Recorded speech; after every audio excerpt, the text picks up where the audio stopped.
भी तो एक मंत्री था आलमगीर, जो यहां लूट करके जिसके घरों में नोटों की गड्डियां के गरीबों के झारखंड वासियों का पैसा उसके घरों में कैसे नोट की गड्डियां उसके नौकरों और उसके परिवार के अन्य लोगों के घरों में किस रूप में पड़ी हुई थी। उत्तर प्रदेश की धरती से शहीदों की इस पावन धरा, भगवान बिरसा मुंडा की पावन धरा को प्रणाम करने के लिए और आप सबसे निवेदन करने के लिए आज आपके बीच में यहां पर उपस्थित हुआ हूं।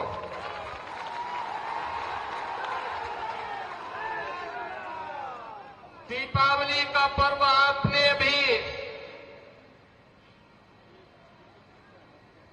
बड़े उल्लास के साथ संपन्न किया है और आज से छठ महापर्व का भी आयोजन प्रारंभ होने जा रहा है। आप सबको मैं छठ की हृदय से बधाई देता हूं और छठी माई आप सबके जीवन में खुशहाली लाए, इसकी भी प्रार्थना करता हूं। बहनों और भाइयों, आपने अभी पिछले दिनों हरियाणा विधानसभा के चुनाव के परिणाम को देखा होगा। हरियाणा के चुनाव के पहले सभी लोग क्या बोलते थे और जब चुनाव के परिणाम आए तो अकेले भारतीय जनता पार्टी 2/3 से अधिक सीट जीती और कांग्रेस धराशायी हो गई। हरियाणा के लोगों से जब पत्रकारों ने पूछा कि चुनाव के पहले तो लगता था कि कांग्रेस और उसके सहयोगी जीतेंगे, ये कैसे हुआ, तो हरियाणा की जनता ने कहा कि विकास, सुरक्षा, सुव्यवस्था और सुशासन के लिए डबल इंजन आवश्यक है और मोदी जी के नेतृत्व में अगर डबल इंजन की सरकार चले तो इस सोने में सुहागा है। इसलिए हरियाणा की जनता ने निर्णय लेकर के फिर से भारतीय जनता पार्टी को विजयी बनाया है। बहनों और भाइयों,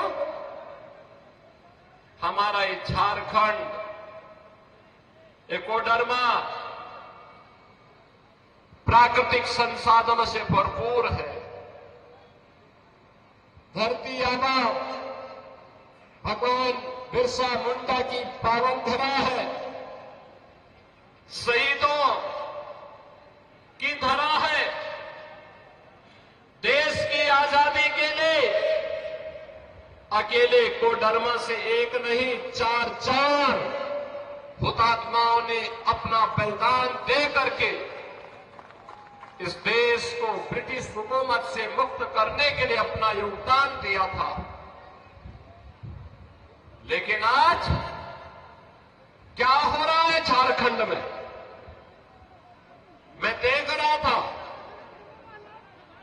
एक आलमगीर आलम थे, औरंगजेब, देश को लूटा था उसने, देश के पवित्र मंदिरों को नष्ट किया था उसने।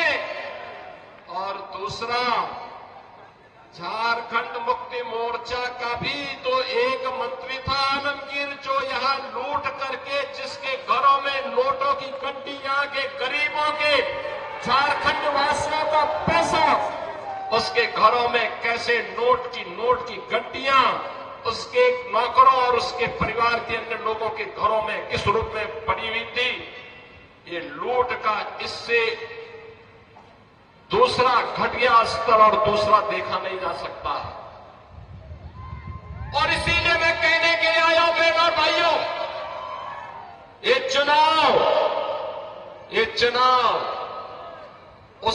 विकास के नाम पर जिन लोगों ने आपको छला है, उसको जवाब देने का एक अवसर भी है। भारतीय जनता पार्टी,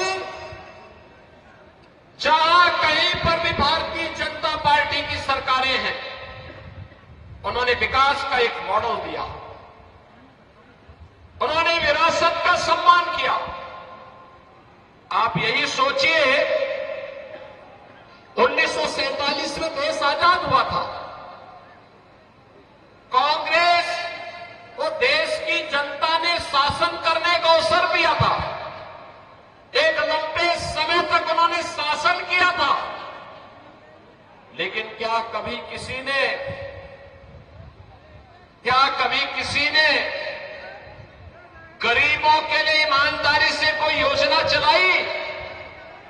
बहनों और भाइयों, मोदी जी जब 2014 में प्रधानमंत्री बने थे, मीडिया ने उनसे पूछा था कि प्रधानमंत्री बनने के बाद आपका एजेंडा क्या होगा? मोदी जी ने कहा, एक लाइन में उन्होंने कहा था, सबका साथ और सबका विकास।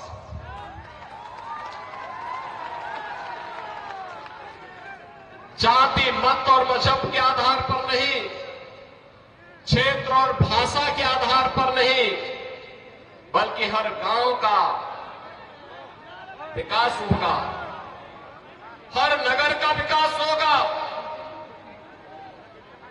गरीब, किसान, नौजवान, महिलाएं, इन सब का विकास होगा।